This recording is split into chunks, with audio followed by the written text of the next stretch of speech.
Pieter is our colleague here at the Department of the History of Education, and he is interested first and foremost in, I guess, disability studies and the intersection between disability and education, and so he is the organizer of the famous Disability Film Fest here in Leuven, which is organized in April, the end of April, so you can do a bit of promotion if you want. I forgot to include. But next to that, he is really kind of specialist in, an expert in, let's say, progressive pedagogical theories in our period, so the idea 1880 until Second World War and after that, I guess.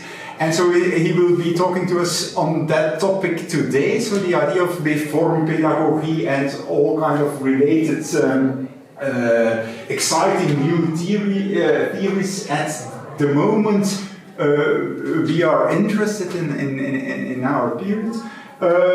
What do I still have to say here? Okay, and he showed from the very early beginnings of our new project interest in our project, and so he was very kind and very generous to write a very beautiful letter of commitment. So I think this meeting today can also be the first meeting for further collaborations, and so we can just exchange some ideas how future collaborations could look like. But I'm happy to give you the floor, Pieter, and go on. All right.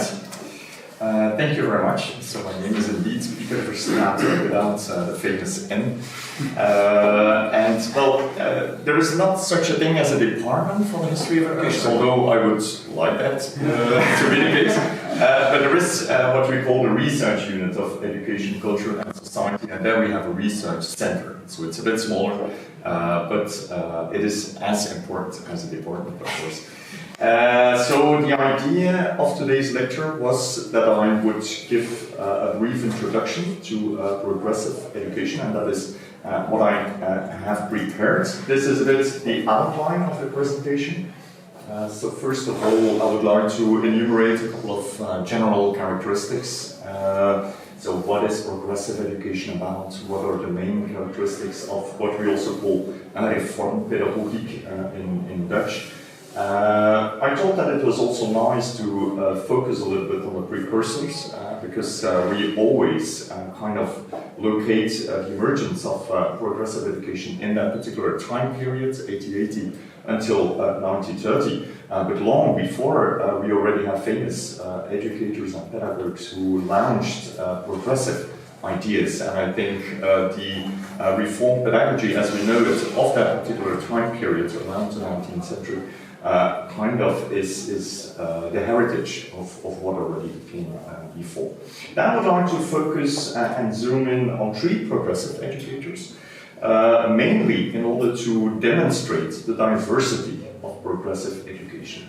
There is one famous author who recently published a book, Laura Tisdal, and she argues famously that there is not such a thing as progressive education. There is progressive educations, so we always have to speak in the plural form. And that's why I would like to zoom in a little bit on the work of Maria Montessori, Italian progressive educator, then Célestin Freinet, a French one, and then also a Belgian one, maybe a bit less known, but definitely not less important, Ovid de Corrie. And then the fourth item on the agenda of today is a kind of historiographical trend that took place in the 20th century, and which you will obviously already will be acquainted with, but I thought it was still interesting to remind you of it. So we came from a period in which these progressive educators were celebrated. Then we criticized them heavily from the perspective of grammar of schooling, and now I think that there were new critical histories emerging about progressive education. And then, very briefly, a kind of reflection on contemporary heritage. So that is what I have in mind. So let's start by thinking about the general characteristics. What can these be? And in order to retrace those, I would like to ask a question to you.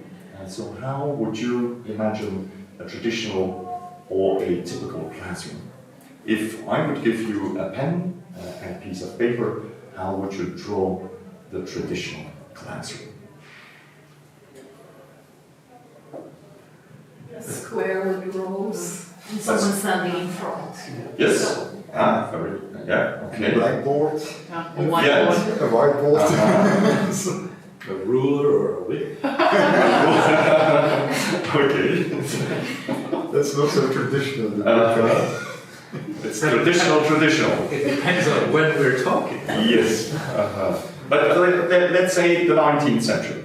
A 19th century classroom that extended to definitely well into the 20th century. Well, So, divided by sexes too, yeah? So a room for girls versus a room for boys.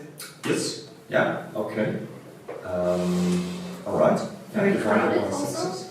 Somehow or other I see these pictures of all these little kids. But it depends on which level you are. Yeah. You got an elevation at the front, Yeah. the famous step. Yeah, the very famous step for the teacher, from which he can have an eye on all that is happening in the classroom.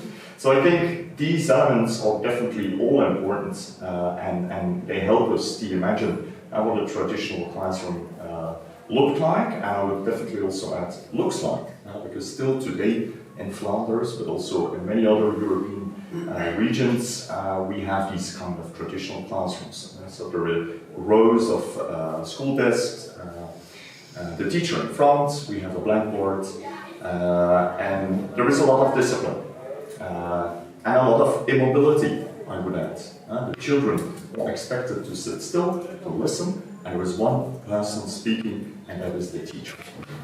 Well, all that is criticized, I would say, by progressive educators. And I brought a picture of a progressive educational class scene. And I found it in the archives of the Association Montessori Internationale. So this is how a classroom should look like, according to the Montessori educational methods. So what is the difference between what we had in mind just a couple of minutes ago and what we are seeing here?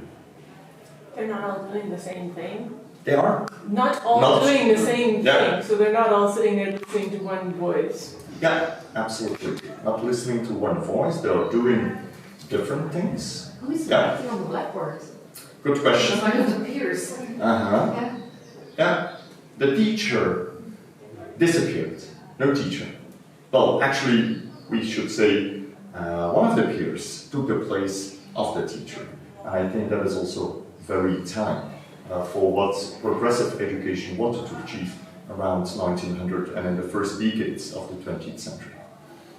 I was in particular struck by the word doing that you used, because that is also what was considered very important for the progressive educators at that time. So learning should constitute of things that were done rather than things that were mainly learned by heart. So doing, making use of your hands, making use of your senses was something that was very, very important. Where is this classroom scene located? Outside. Yeah. It's outside. Yeah. So it's not within the walls of the traditional classroom. It's outside. It is within the society where in the end the children have to go. And that was also very important for progressive education at that time. Breaking the walls between the inside of the school and the outside, the society in general. So I think, well, at least for me, making use of these kind of pictures is very interesting in order to get to know in a good way the general characteristics of progressive education. And I have enumerated them here in a bit more ordered way. So first of all, I think a very important slogan was the child should be put center stage. So it's not the teacher anymore, it's the child. The child occupies the center of the classroom, but also the center of the curriculum, actually. It's not anymore the teacher who is continuously speaking and the child who has to adapt to the teacher's voice, to the teacher's curriculum, or to what is happening within the school. No, what is happening in the school has to be adapted to the child, to the needs of the child, to the natural development of the child, because that is what was emphasized by almost all progressive educators at that time. There was this kind of natural development of the child. The development of the child should not be scripted within a kind of curriculum, but there was a script inside the child already when it was born, and actually the curriculum had to be adapted to that kind of natural script of the child. And that's why there were progressive educators using this famous quote, and here it is mentioned in French, école pour la vie, et par la vie. It's the school for life and by life itself. So schooling, education should stop being a kind of intellectual project. It should have very tangible results, and in the end, when a child left the school, he or she should immediately know what to do in the society. And in order to realize that, there were people like Verstraete, but also in the United States, people like John Dewey, who said, well, we have to make use of project education. So it's not about splitting up all our knowledge in artificial subjects, but we have to create some kind of project where the people, the children, the pupils come together and they start to work about a particular project, like how do you order a bread in a bakery? And then everything is being organized in this way that the child, at first, they learn how to order a bread in the classroom, but then in the end, they go outside. And then they go to the bakery. And in the bakery, they'll learn a kind of good ways of communicating with the baker, but they also learn what mathematics is. They learn how to calculate the right price of the bread and things like that. So rather than splitting up knowledge in artificial subjects, here the progressive educators, they say, well, hey, in life, this is also not the case. So we have to reorganize the curriculum in such a way that what happens in the school is actually reflecting what is needed in society when the pupils have left the school. Very important, and we will come back to that at different times in this introduction, the importance of the environment. Rather than having a very kind of dry environment, only school desks and blackboards, progressive educators emphasized the need of bringing in different objects in the classroom. So that was very important. Education should, of course, deal with the intellectual development of the child, but the basis for that should be something very tangible, because the senses were the first door, so to say, where the knowledge entered the child, and that should be used to a much greater extent than had been the case in the 19th century. And so things like very particular objects, very particular kinds of educational technologies were developed by the progressive educators and introduced in the classroom. And they definitely also paid attention to what appeared in society in general. And so particular objects, particular technologies that were developed in society, they were introduced in the classrooms, like things to make photographs with, and as we will see when we will discuss Célestin Verstraete, the printing press occupied a very important role in Verstraete education. Very important, criticism of rote learning. So in the end, what people had to be able of was not to recite a particular poem by heart, but they had to learn that particular poem in such a way that their character changed, and that the subjectivity that in the end was created by this particular educational activity was in line with what society needed. And at that time, people were increasingly convinced by the fact that society did not need stable characters anymore. That was way too 19th century. The 20th century, the new society that was coming our way, people like Marianne Montessori and Freinet, but also Ellen Key said, well, the new society needed personalities. It's not characters anymore, but personalities. People who could speak up, people who could behave in a very creative way, people who could adapt very quickly and easily to new labor conditions, and I would add, well, people who could contribute in a very productive way to the new industrialized society that was on its way. So for me, these are a couple of very important general characteristics that can be found in one way or another in all of the different works of the progressive educators that we will discuss today, but also the other ones whom I will not touch upon today, because there are many, of course, progressive educators. Not sure if this makes sense. Is this already known to you? Because I came here without anything knowing about you. So does this add something to your knowledge? Yeah? Yeah? Okay, good. All right. So what is important to note is that, of course, progressive education, they kind of put themselves in the educational market in the sense that they are really new. What they present is a new kind of education, a new kind of educational approach. And they consider everything that preceded them as outdated, as unwanted anymore, as contributing to the wrong kind of subjectivities that the society needed. And this is, of course, not entirely true, because they were kind of rewriting our educational past. Because if you look at our educational past, it's very easy to come up with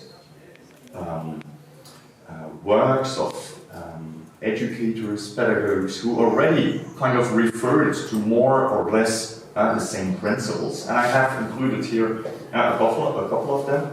And the most famous one is, of course, Jean-Jacques Rousseau, the famous enlightened thinker, politician, philosopher, educator. I'm not sure how we should call him, but he definitely wrote one of the most important books within the history of education, namely Émile ou de l'éducation in 1762.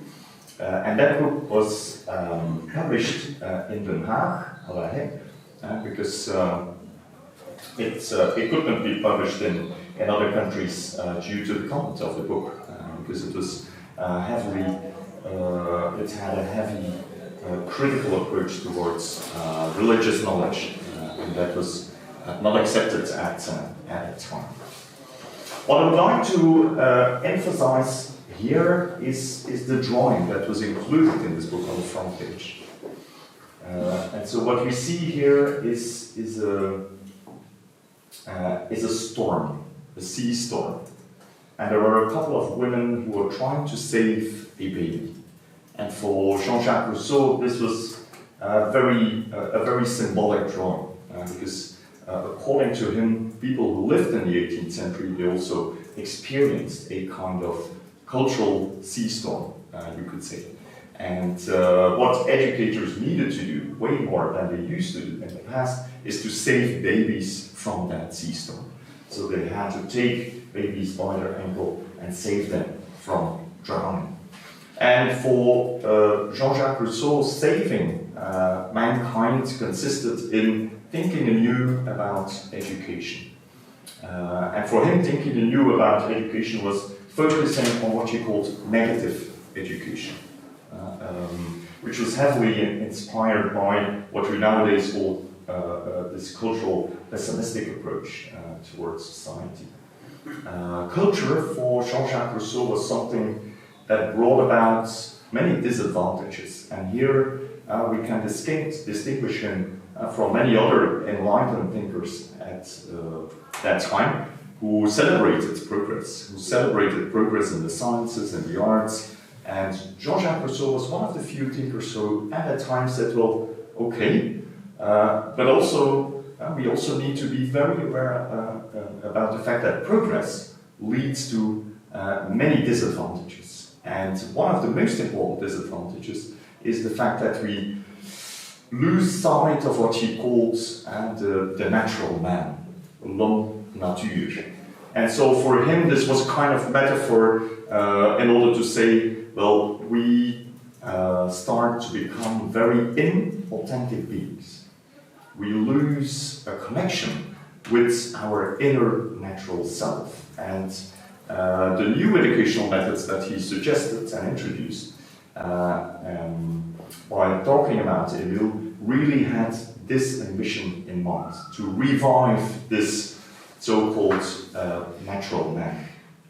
And this was definitely based on many contemporary stories about natural people or natural man being found in the four-way regions in the world at that time. And it definitely also can be linked to the famous story of Le Sauvage de l'Aveyron, who would be found towards the end of the 18th century. The wild boy who then would be transferred to Paris, and where actually the ideas of Rousseau would be experimented upon. So this negative education, what did this consist, according to Jean-Jacques Rousseau? Well, the negative education consisted of focusing more on creating a kind of environment where the natural development of the child could develop freely. So up till that time, education consisted in direct interventions. And in light of the famous emphasis that was being put in the 18th century on freedom, people started to say, well, hey, we have to allow the children to develop freely. And we cannot do that if we push them, if we force them into a particular direction. So what we need to do is we need to create an environment where we can just put the child and actually watch what happens from a distance. So this is not the same as what would be presented in the 20th century as the anti-authoritarian educational models, where people said, well, okay, we cannot intervene at all. We also cannot focus on the environment, so we really have to leave the child completely free. So what Rousseau presented in his book was definitely not that. So he really wanted educators to take care of the environment. And they had to shape this environment in such a way that the natural development of the child could develop freely.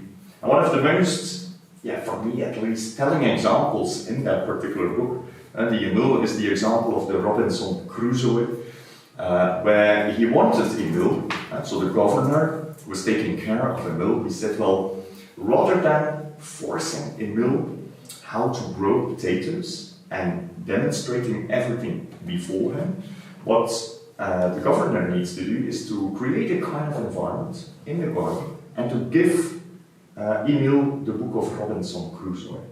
And on the basis of the reading of that book, and that was the only book that Emile could read, because no other books were allowed in the library of Emile and the governor. On the basis of the reading of that book, Rousseau and the governor, they were convinced that in the end Emile would start to grow potatoes in the way that you need to grow potatoes.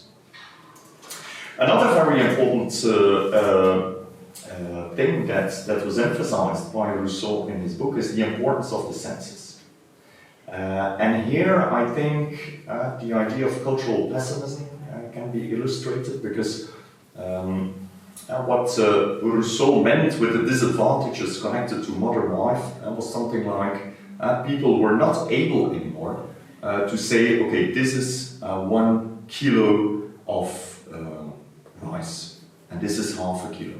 No, they needed an instrument, and they couldn't tell the weight of something by making use of their senses alone. No, they were dependent on a particular kind of instrument I forgot the name, but is it a balance? Scale. A scale, thanks.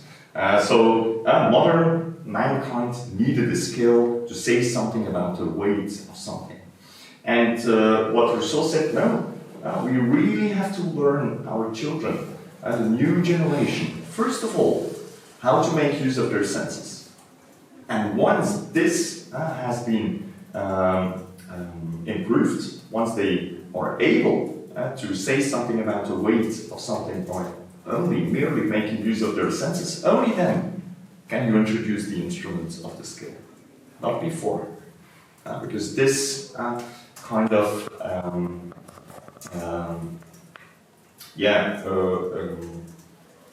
blocks this potential return to the natural man. That was the point.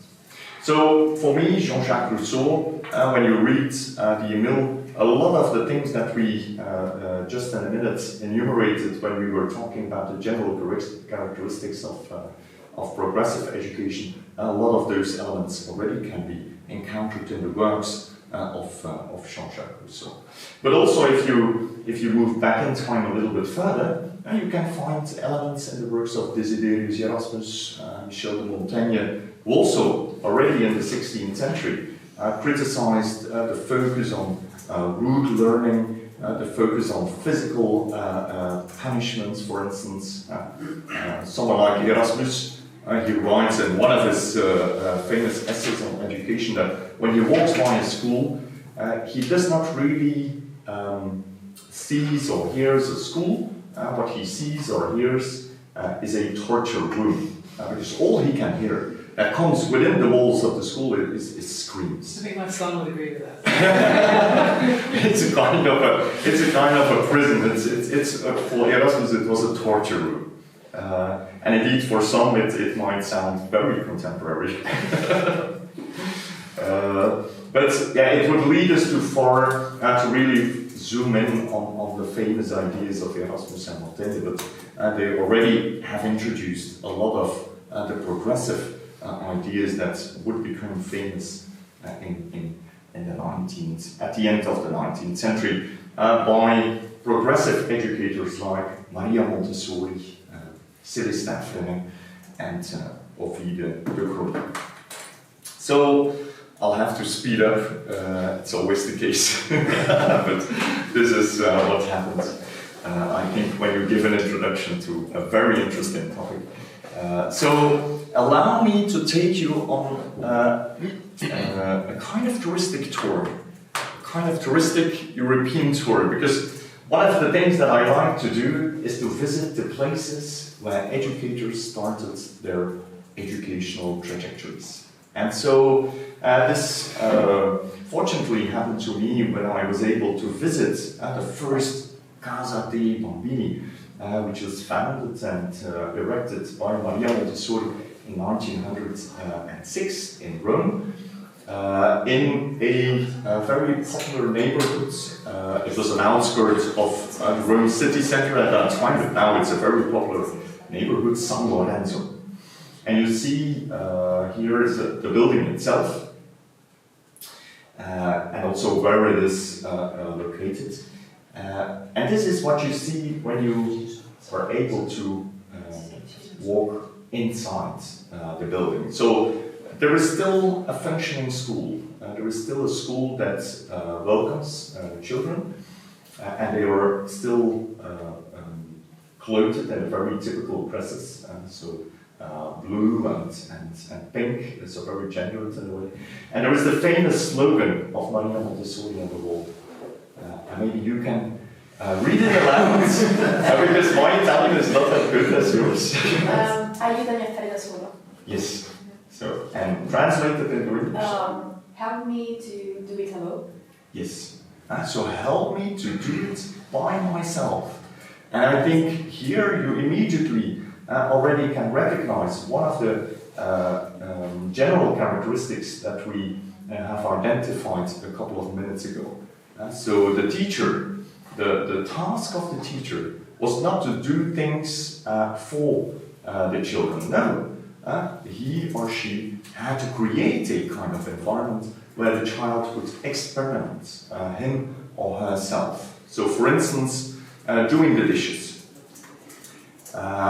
This is just also a small room in the school of, in the first school of Maria Montessori. So there is a small kitchen, and the kids are asked to do the dishes themselves. The dishes are not done for the kids by Maria Montessori or by one of the contemporary teachers, but the education should really consist in helping the kids to do things by themselves. And the most important ambition, the main goal of Maria Montessori's educational method was to liberate the child. So this was really her kind of discourse, an emphasis on freedom, an emphasis on liberating the child, and she compared the children who went to Italian schools in the 19th centuries to these kind of butterflies. They look very nice, they have very beautiful colors, but they actually can't do anything, because they're dead. And this is what Italian schools produced, dead, beautiful characters. And the reason for it was connected to the fact that children only could listen. And rather than listening, children should start doing things in schools. They should start to experiment not only with the things they encountered in their environment, but also with their senses. And so for Maria Montessori, what dominated pedagogy in her days was the principle of submission. And this had to be completely reformed and reorganized. And her most important enemy, you could say, the thing that she hated the most in the Italian schools at that time was the school desk. So if you start reading the Maria Montessori books, she very frequently comes back to these school desks, who at that time were very heavy, could not be moved at all, and were positioned in a very symmetrical way in the classroom. And so everything about the school desk kind of was meant to keep the children immobile and very quiet. They couldn't move at all, they couldn't speak, because that was the privilege of the teacher. And apologies, I included here something in Dutch. But what I want to say with this is, Maria Montessori was obviously not the first one who was to criticize the school desk at that time. There were many others. But the other scientists, what they wanted to do was not to get rid of the school desk altogether. They wanted to come up with an improved version of the school desk. An improved version that would not lead to curved spines or scoliosis, but school desks that also prevented pupils from conducting sexual activities without the teacher seeing it, for instance. That was a complaint that could often be encountered in contemporary writings. So, in contrast to those critical voices, what Maria Montessori really wanted was, okay, let's get rid of the school desk altogether, and let us introduce light furniture. Because that is what she wanted to do. She wanted to introduce light, colorful furniture. Here it is not that colorful, but if you look up after this introductory section has finished, Maria Montessori school furniture, and you will see that it is very light and very colorful. And the main reason for this is that Maria Montessori wanted children to be able to move freely in the classroom. They had to be able to move their chairs to another part of the classroom and start doing something different over there by themselves. But definitely under the supervision of what she called not any longer a teacher, but a director. And that is a very telling technological move. So for Maria Montessori and her schools, there were no teachers. There were only directors, because they directed the children towards a particular goal. It were the children themselves who help them in order to really reach and achieve those goals. So, very critical about the school desk. That is definitely very characteristic for the work of Maria Montessori, and she also reserved a very important place for the senses. And I brought something here. I was once able to buy it on a second-hand market, and I always show it to also to my students. So these are tubes, and the tubes are filled with grain of different sizes, and so they make different sounds. And the idea was that the child tried to match the blue, what is it called? Cylinder? Yeah, something like that. Tube. But tube, and with a red one. What do you think? No. This is not correct, of course. But you see, actually, what Maria Montessori wanted to achieve is that no teacher was needed anymore. Because actually the children could use their senses in order to correct themselves. They did this, no, it's not the same. And then they started to look for another tube. And in the end, when they were able to match the tubes together, then there was the kind of very natural reinforcement. And they learned to distinguish the different sounds. And this was really the basis that was needed in order to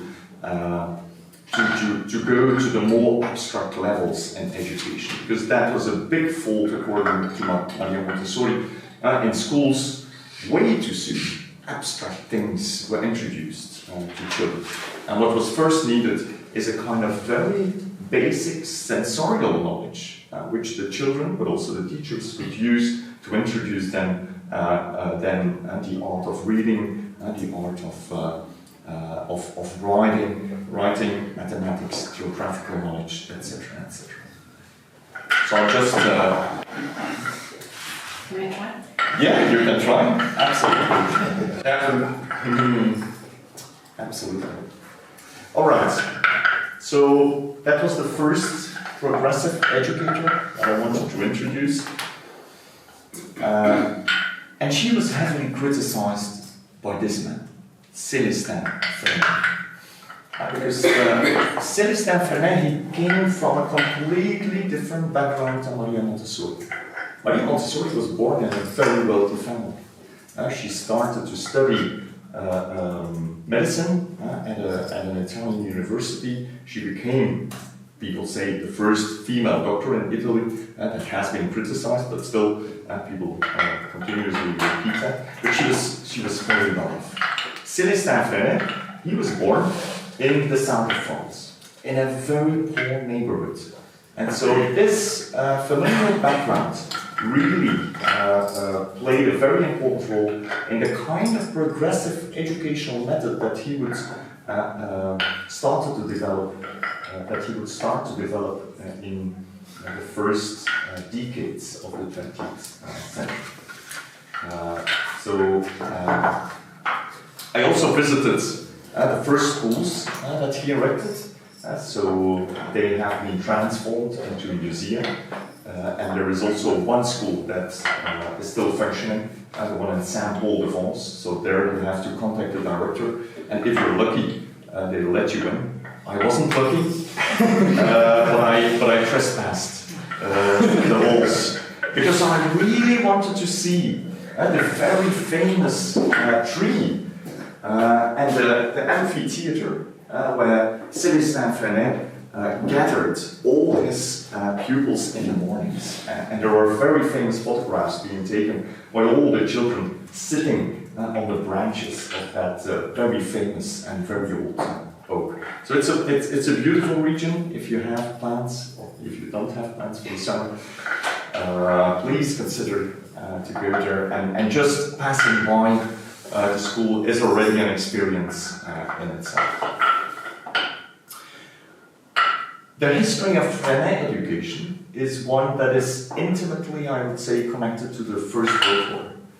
Because Célestin Fernet, in the first decades of the 20th century, he went to a teacher training institute in Nice. So So he became a teacher, started to teach, but then was called upon to fight at the battlefields in the north of France, and there he became wounded. So he was hit by a bullet in a very famous battle at Chemin des Dames, and as a consequence of this wound he had to go to a rehabilitative center, and in the end, well, this is kind of a myth that was also developed, but he created breathing problems. So he couldn't breathe as easy anymore as he was able to do before the war. And people say, and also he kind of sometimes hinted to that this was a very powerful experience because it prevented him to continue teaching the way he taught before.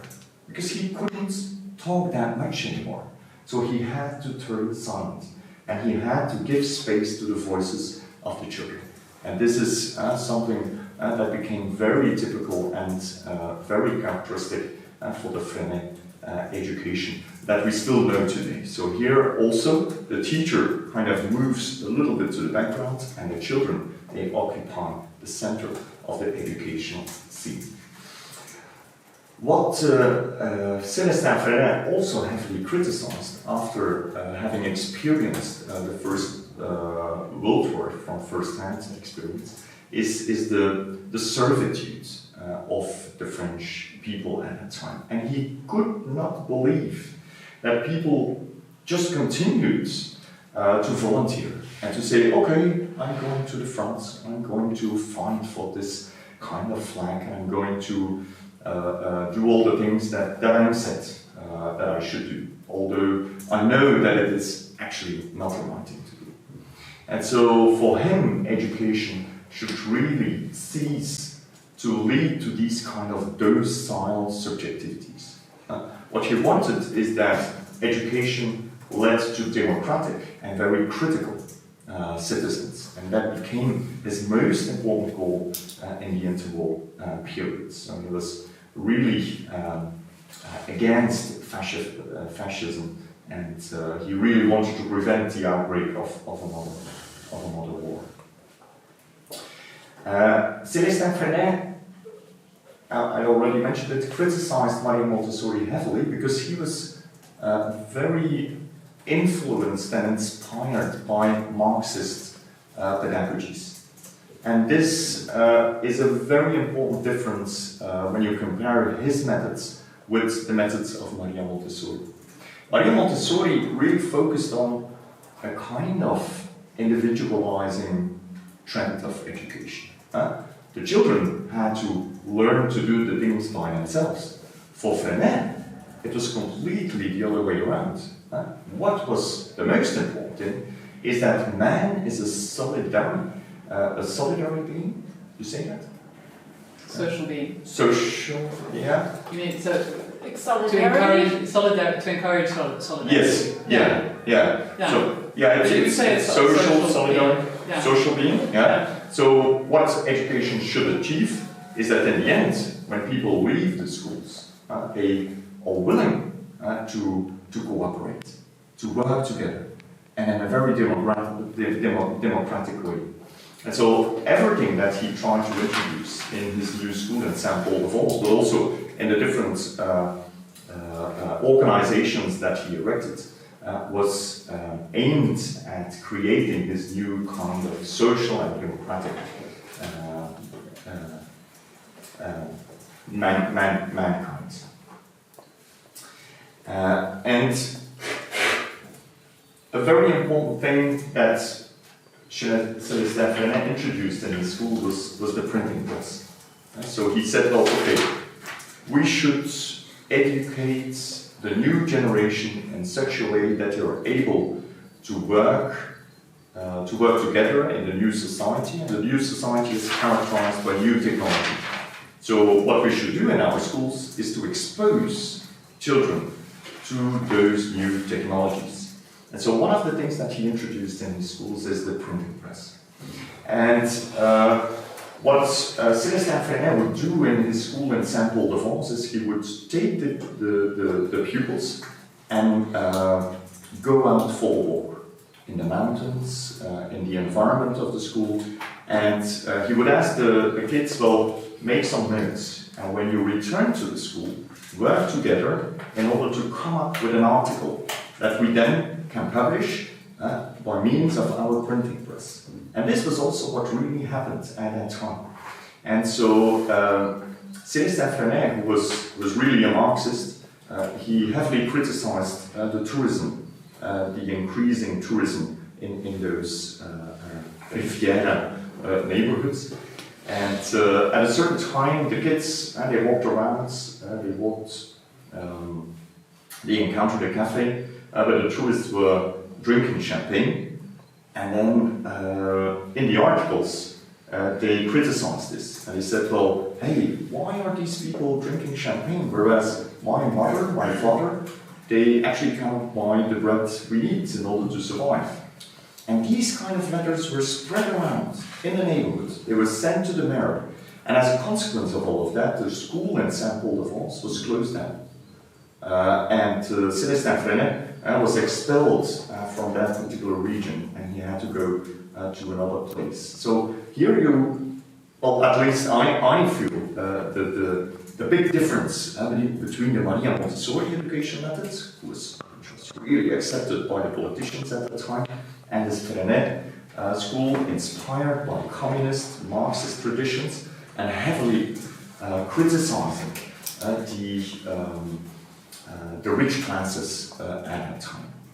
There were other articles that were published, so at a certain moment he asked the kids to write down their dreams. And one of the dreams of the children was the following one. There was one kid who dreamt that he took a knife and killed the bear, because he prevented the school to continue to exist in this particular environment. And also this article, this story, it was spread around. And so you can imagine that the politicians at that time, they were not really fond of what Freinet was doing here. Very important, of course, also for Freinet, and this is also linked to his communist background, is the emphasis on work.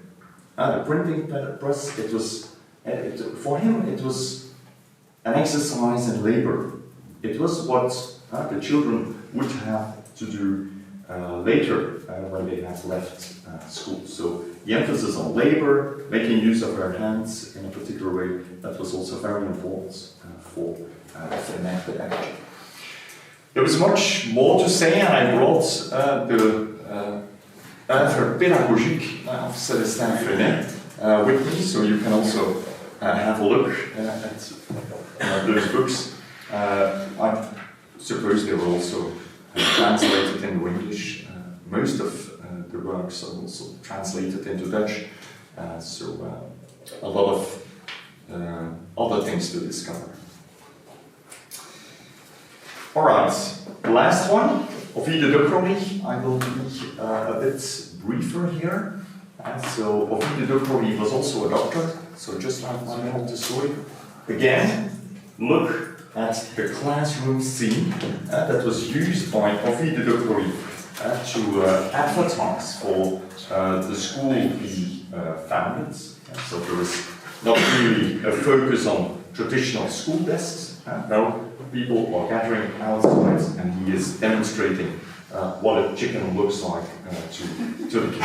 So this is a chicken. It's not in a book. It's a real chicken. You can feel it, and you can touch it.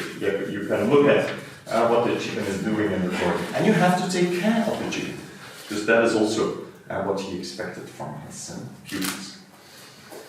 Again, a typical characteristic, I would say, for Ovid de Crony is that he was really into what we call the child study movement. It was all about experimenting, scientifically experimenting with kids. We really needed to have exact knowledge about the development of kids. And so he famously took notes of the development of his own children.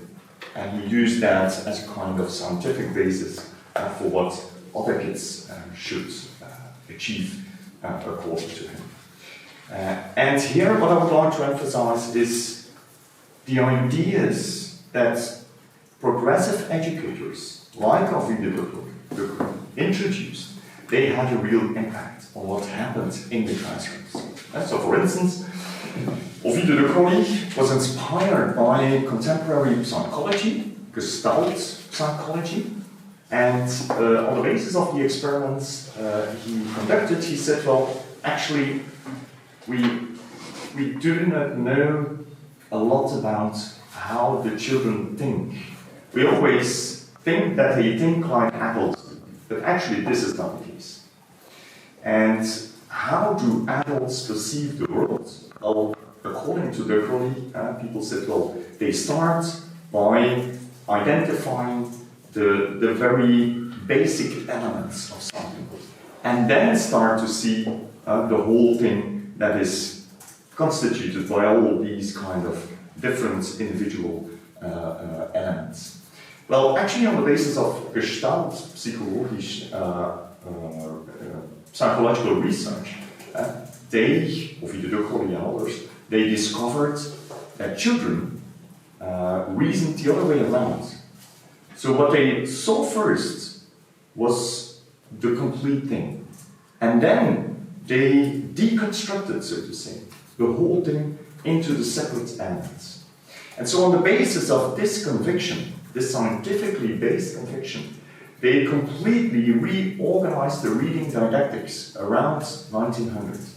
And so what they said is, well, when we want to learn the child to read, to write, we cannot start by learning them the individual letters of the alphabet. No, we have to expose them to complete sentences. And once they get to know the meaning of the complete sentences, we have to start introducing the individual letters. This is how the child reasons. This is how we have to follow, as progressive educators, the natural development of children.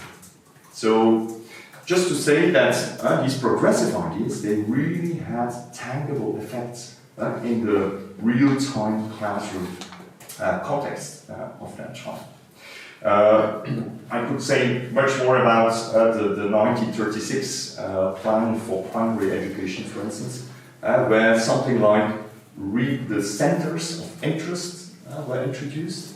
So one tried to get rid of the artificial division of our knowledge in different subjects, and one tried to introduce this kind of project-based educational approach. Well, here, people like De Croo, they were a little less successful, but still, in the 1936 plan, you can find traces of these centers of interest. It's the Belgian 1936 plan for primary education. All right. So, 5 more minutes. And 2 more things that I would like to share with you. So, relatively okay, I would say. So, what I wanted also to point out is this kind of historiographical trend. People like Verstraete, Ovidio de Croo, but also their wives, they really contributed to a kind of celebratory remembrance of their works. All the books that were written in the 30s and the 40s, they presented the progressive educators as people who only could do good. Their work was very important. They contributed to the improvement of schools, of education, and actually they could not do anything wrong. Well, this was started to become criticized in the 60s and the 70s when the idea of the grammar of schooling was introduced, or the notion of educationalization. And American scholars, whose name were Cuban and Tyke, they introduced this concept, the grammar of schooling, and they said, well, on the basis of our historical research, and they devoted a lot of time to trace back the impact of progressive education in the United States, well, we can say that although their discourses sounded very revolutionary, in the end, the school structures were too robust and didn't change at all. So everything remained the same. That was the basic message that could be encountered in the history of education in the 80s and in the 90s. And people like Michael Papa, they definitely also contributed to this particular idea. So the structure of the school, like the grammatical structure of a language, they said, was too robust and it remained the same. Although superficially, some kind of things changed. But in the end, the essence of education remained the same. It was still something that started from the teacher and went towards the children. That particular structure didn't change at all. Well, recently, in the history of education in general, but in the history of education in particular, but also in the history in general, new critical histories start to pop up. And there are scholars who start to look at how the work of John Dewey actually also contributed to the fact that hierarchical differences between indigenous people and white people could be upheld throughout time. The progressive educational methods, they contributed to the idea that the white child was the good child, was the superior child, and that other children, they didn't behave in the correct and the right way. And yeah, another example that I brought is an example that I developed myself. So when you look at the work of Maria Montessori and you're interested in the history of silence, for instance, you can write the history of silence in such a way that silence becomes something that contributes to the improvement of society. And you can very easily make use of Maria Montessori's work in order to do that, because she integrated silent exercises in her work. But if you look at these silent exercises through this kind of new critical lens, you can easily demonstrate that Maria Montessori introduced silence and silent exercises in her education in order to keep up with the speedy society that was developing. So rather than considering and looking at silence as something that could slow down society in general, what we see here is that Maria Montessori, by reforming education around 1900 and by introducing silent exercises, actually contributed to the speeding up of society. And that is, according to me, very counterintuitive, I would say. And it's something that is emphasized by these new critical historians. And then there is a final book that I brought, and I'm sure that many of you will know the author, Paul Klaas. And he, a couple of years ago, he wrote this very tiny booklet, Children of Rousseau. And according to Paul Klaas, everything that is going wrong with our youth is to blame Rousseau. And I have to admit that I was a great admirer of Paul Klaas, because I love all the translations that he did of Hölderlin, of Rilke, and of everything that he translated. But here, I mean, how can you say this? And so I think what I would like to say here is that, open the newspaper, listen to the news, and again, these progressive educators, they are criticized for having introduced something that led to the disaster that we are nowadays experiencing in our education. Just this weekend, there was a very big article in the Standard where a famous educational scientist was interviewed, and he said, well, we have to get rid of this focus on skills. We have to go back to knowledge. And we have, again, to emphasize the fact that children have to learn things by heart. So, for me, there is this, if you look at the history of education in general, there is this continuous Van Willen movement between emphasis on knowledge, emphasis on skills, and now we are experiencing a time where we move again away from these kind of progressive educational ideals. And I'm very curious to see where in 30 years we will end up with. So I heard the sound of the bells, so this means that it's 5 o'clock and you wanna go swim yet?